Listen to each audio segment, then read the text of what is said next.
नमस्कार बंधुरा welcome to एसटीयूनिक sports. बंधुरा এই ভিডিওতে আমরা কথা বলবো বেশ কিছু গুরুত্বপূর্ণ ফুটবল আপডেট নিয়ে, যেখানে আইএসএল সুপার কাপকে নিয়ে বেশ কিছু সুখবর রয়েছে, সেগুলো তোমাদের সঙ্গে শেয়ার করব। আবারও কি ইস্টবেঙ্গল এই সময়তেই প্লেয়ার সাইন করাতে চলেছে, কি আপডেট রয়েছে সেটা তোমাদের জানাবো। ইস্টবেঙ্গল শিবির ছেড়ে কোথায় গেল প্লেয়ার সেটা তোমাদের সঙ্গে শেয়ার করে নেব এই ভিডিওতে। খুবই ইন্টারেস্টিং ভিডিও হবে, শুরু থেকে শেষ পর্যন্ত দেখো। আর ভিডিও ভালো লাগলে সকলে একটু লাইক শেয়ার করে দিও, আর যারা চ্যানেলে প্রথমবারের জন্য এসেছো মনে করে চ্যানেলটাকে সাবস্ক্রাইব করে নিও, তাহলে প্রিয় দলের খেলার সমস্ত আপডেট তোমরা এখানে পেয়ে যাবে। তো চলো আর দেরি না করে ভিডিও শুরু করা যাক। তো কিছুদিন আগেই তোমরা যদি একটুখানি ইস্টবেঙ্গলের সোশ্যাল মিডিয়াতে দেখো, তাহলে ইস্টবেঙ্গল কিন্তু একজন গোলকিপারকে চূড়ান্ত করেছিল এবং তারকে অনেক দিন ধরেই কিন্তু ট্রায়ালের মধ্যে রাখা হয়েছিল। তার পরবর্তী সময় তার সাথে এক মরশুমের চুক্তি ইস্টবেঙ্গল করে। সেই প্লেয়ার আর অন্য কেউ নয়, আরিয়ান সাহ। হ্যাঁ, বয়স কম কিন্তু প্লেয়ারটার মধ্যে কোয়ালিটি রয়েছে। বিদেশের বেশ কিছু ক্লাবে তার খেলার অভিজ্ঞতা, বেশ কিছু ক্লাবে সে গিয়ে ট্রায়াল দিয়েছিল এবং সেখানে গিয়েও কিন্তু সে প্র্যাকটিস করেছিল। তো ইস্টবেঙ্গল এই প্লেয়ারকে পছন্দ করেছিল, হায়দ্রাবাদ এফসিতেও যুক্ত ছিল এবং তার আই লিগ খেলারও অভিজ্ঞতা রয়েছে। তো এই গোলকিপারকে চূড়ান্ত করলেও আজকে যেরকমটা আপডেট বেরিয়ে আসছে, আরিয়ান সাহ তাকে কিন্তু ইস্টবেঙ্গল একটা লোন ডিল বা একটা ছোট্ট শর্ট টার্ম ডিলে কিন্তু তাকে ছেড়ে দিয়েছে বলতে তাকে কিন্তু ছাড়া হয়েছে। যেটা কেরালা সুপার লিগ হয়, সেই কেরালা সুপার লিগের ক্লাবে তাকে কিন্তু একটা শর্ট টার্ম কন্ট্রাক্টে ছাড়া হয়েছে। হ্যাঁ, এই মুহূর্তে কোনো রকম টুর্নামেন্ট হয়তো নেই, কারণ কবে সুপার কাপ হবে, কবে আইএসএল হবে তার কোনো নিশ্চয়তা নেই। সেই জায়গায় কেরালা সুপার লিগে সে যদি প্রপার গেম টাইম পায় সেটা তো ভালো ব্যাপার, এবং এই সময় সে চুপচাপ বসে থাকবে তার থেকে বরঞ্চ তাকে ছেড়ে দেওয়া হয়েছে শর্ট টার্ম কন্ট্রাক্টে। কেরালা সুপার লিগ তো বিরাট বড় টুর্নামেন্ট নয়, ওই 2 মাস মতন টুর্নামেন্টটা হয় এবং সেটা শেষ হয়ে গেলে সে কিন্তু আবারও ইস্টবেঙ্গলে ফিরে আসবে। এটা কিন্তু একদম অফিসিয়ালি হয়ে গেছে, তোমাদের সঙ্গে শেয়ার করে দিলাম।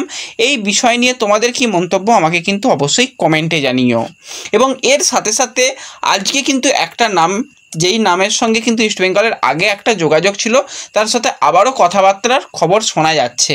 তো সেই প্লেয়ারটা হচ্ছে 23 বছর বয়সী রাইট উইং পজিশনের প্লেয়ার বিক্রম প্রতাপ সিং, যে কিন্তু মুম্বাই সিটি এফসির সঙ্গে এখনও একটা সিজন কন্ট্রাক্টেড রয়েছে, অর্থাৎ 2026 সালে কিন্তু গিয়ে তার কন্ট্রাক্ট শেষ হয়ে যাবে। এবং বিক্রম প্রতাপ কিন্তু ভার্সেটাইল প্লেয়ার, সে যে শুধুমাত্র রাইট উইংয়ে খেলতে পারে সেটা নয়, সঙ্গে সে লেফট উইংয়েও খেলতে পারে, left midfielder, right midfielder, attacking midfielder, central midfielder, defensive midfielder, এমনকি সে স্ট্রাইকার পজিশনেও খেলতে পারে।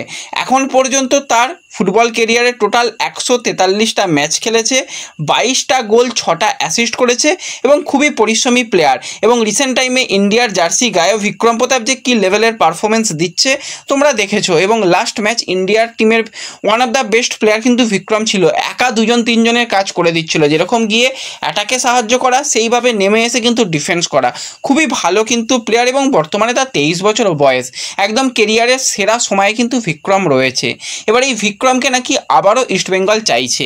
এবার দেখো, এখন তো ট্রান্সফার উইন্ডো ক্লোজ হয়ে গেছে, সামার ট্রান্সফার উইন্ডো আর নেই, তো সেক্ষেত্রে কন্ট্রাক্টেড প্লেয়ারকে নেওয়া সম্ভব নয়। তো নিতে গেলে ট্রান্সফার উইন্ডোর প্রয়োজন রয়েছে।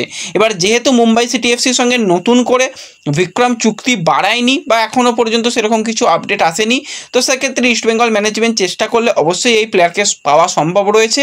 দুটো ব্যাপারে এই প্লেয়ারকে পাওয়া যেতে পারে। প্রথম ব্যাপার সেটা হচ্ছে যে ওয়েট করতে হবে, সামনে যেটা উইন্টার ট্রান্সফার উইন্ডো জানুয়ারি মাসে ওপেন হবে সেই পর্যন্ত ওয়েট করতে হবে, কারণ আইএসএল শুরু হতে হতে প্রায় তো ডিসেম্বর। তো জানুয়ারিতে গিয়ে বিক্রম প্রতাপ তার শেষ 6 মাসের কন্ট্রাক্টে চলে আসছে, তখন কিন্তু একটা ছোট্ট ট্রান্সফার ফি দিয়ে তাকে পাওয়া সম্ভব রয়েছে। এটা একটা সহজ সরল একদম প্রসেস, কিন্তু যদি ইস্টবেঙ্গল ম্যানেজমেন্ট ভাবে যে না তার আগেই আমরা বিক্রম প্রতাপকে নেব, সেক্ষেত্রেও উপায় রয়েছে। তো সেক্ষেত্রে মিউচুয়ালি মুম্বাই সিটি এফসির সঙ্গে কন্ট্রাক্ট টার্মিনেট করাতে হবে, এটা কিন্তু আন্ডার দ্য টেবিল হবে। এবং অবশ্যই মুম্বাই তো টাকা পাবে, কিন্তু সেটা অন্যভাবে পাবে। মিউচুয়ালি কন্ট্রাক্ট টার্মিনেট করে ফ্রি প্লেয়ার হিসাবে সে ইস্টবেঙ্গলে যোগদান করতে পারে, সেটারও পসিবিলিটি রয়েছে।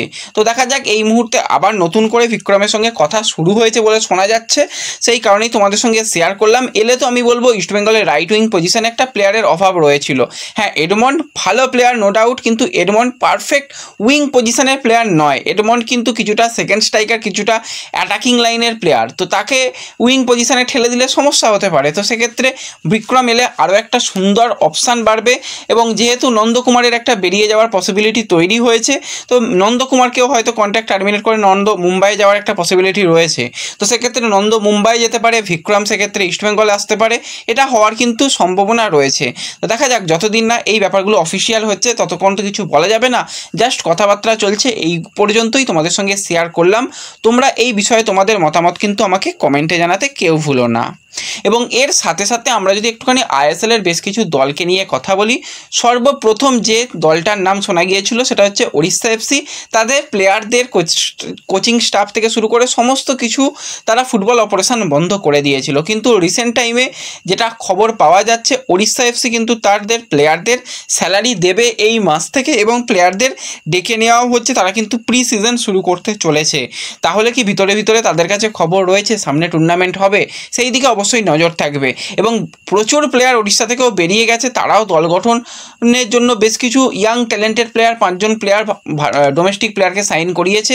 তাদের বিদেশি তো নেই বললেই চলে, তো সেক্ষেত্রে বিদেশি প্লেয়ারও অনেকগুলো সাইন করাতে হবে এবং তারা দল গঠনের কাজেও কিন্তু নেমে পড়েছে বলেই শোনা যাচ্ছে। এবং খুব তাড়াতাড়ি ওড়িশার যে সমস্ত কন্ট্রাক্টেড প্লেয়ার সাথে সের্জিও লোবেরা তারাও কিন্তু আসতে চলেছে, এরকমটাই খবর বেরিয়ে আসছে। তো এটা কিন্তু একটা ভালো আপডেট, এটুকু তোমাদের সঙ্গে শেয়ার করলাম যে প্লেয়ারদের যদি স্যালারিই না পায় তাহলে তো খুবই চাপের ব্যাপার। শুধু ওড়িশা নয়, বাদবাকি যে সমস্ত দল চেন্নাইন এফসি, বেঙ্গালুরু এফসি তারাও ফুটবল অপারেশন বন্ধ রেখেছিল, তারাও চেষ্টা চালাচ্ছে এবং তারাও সব কিছু ঠিকঠাক করে নেওয়ার জন্য আবার নতুন করে শুরু করতে চলেছে। এটা কিন্তু একটা ভালো আপডেট এবং প্রত্যেকটা প্লেয়ারের রুজি রুটি যেখানে ফুটবল, সেখানে যদি তাদের পা থেকে ফুটবল কেড়ে নেওয়া হয়, তারা যদি ঠিকঠাক স্যালারি না পায় তাহলে তো খুবই চাপের ব্যাপার। তো এই সমস্ত সমস্যার কিন্তু আস্তে আস্তে সমাধান হচ্ছে, এটা কিন্তু একদম পজিটিভ আপডেট। এবং এর সাথে সাথে আজকে যদি একটুখানি সুপ্রিম কোর্টের একটা রায় এসেছে সেই নিয়ে কথা বলি। দেখো, রায়ে এমন কিছু বড় আপডেট সেরকম কিছু নেই, কিন্তু সেখানে মেন যেটা আপডেট 15ই অক্টোবরের মধ্যেই কিন্তু যে একটা গ্লোবাল ট্রেন্ড হবে, তো সেই ট্রেন্ডের আপডেট মানে সমস্ত প্রক্রিয়া করে দিতে হবে এবং তার ফলে যে পরবর্তী সময় কারা এফএসডিএল তো সরে যাচ্ছে, এফএসডিএল এর জায়গাটা কারা নেবে বা এফএসডিএল কি আবার নতুন করে ব্যাক করবে কিনা, সেই প্রসেসটা কিন্তু মিটিয়ে ফেলার জন্য সমস্ত রকম প্রক্রিয়া করতে নির্দেশ দেওয়া হয়েছে। এবার দেখা যাক কত তাড়াতাড়ি এই ব্যাপার হয়। ইলেকশন কিছু হচ্ছে না, কিন্তু এই রকমভাবেই কিন্তু সামনের মরশুমগুলোর জন্য একদম যেটা ট্রেড সেটা শুরু হবে। এবং এছাড়া আইএসএল হবে সেটা ডিসেম্বর, এবং ডিসেম্বরের আগে কোনোভাবেই আইএসএল করা সম্ভব নয়। কিন্তু সুপার কাপকে সেপ্টেম্বরে করার কথা থাকলেও তোমাদের আগেই জানিয়েছিলাম সেপ্টেম্বরে সেটা হচ্ছে না, কারণ সেপ্টেম্বরে হওয়ার সম্ভাবনা নেই, অক্টোবরেই যাবে এবং অক্টোবরের প্রথম উইকেই কিন্তু করার সমস্ত রকম পরিকল্পনা চালানো হচ্ছে। তো সেক্ষেত্রে প্রত্যেকটা ক্লাবকেই কিন্তু প্রি সিজন করার জন্য নির্দেশ দেওয়া হয়েছে এবং প্লেয়ারদের নিয়ে তারা যেন ট্রেনিং শুরু করে সেরকমই নির্দেশ দেওয়া হয়েছে। এবার দেখা যাক কারা কবে কিভাবে ট্রেনিং শুরু করে, সেই দিকে আমাদের নজর থাকবে। তো এই ভিডিওতে এই আপডেটগুলোই শেয়ার করার ছিল। ভিডিও ভালো লাগলে লাইক শেয়ার করে দিও, চ্যানেলে প্রথমবারের জন্য এলে সাবস্ক্রাইব করে দিও। দেখা হবে পরবর্তী ভিডিওতে। ধন্যবাদ।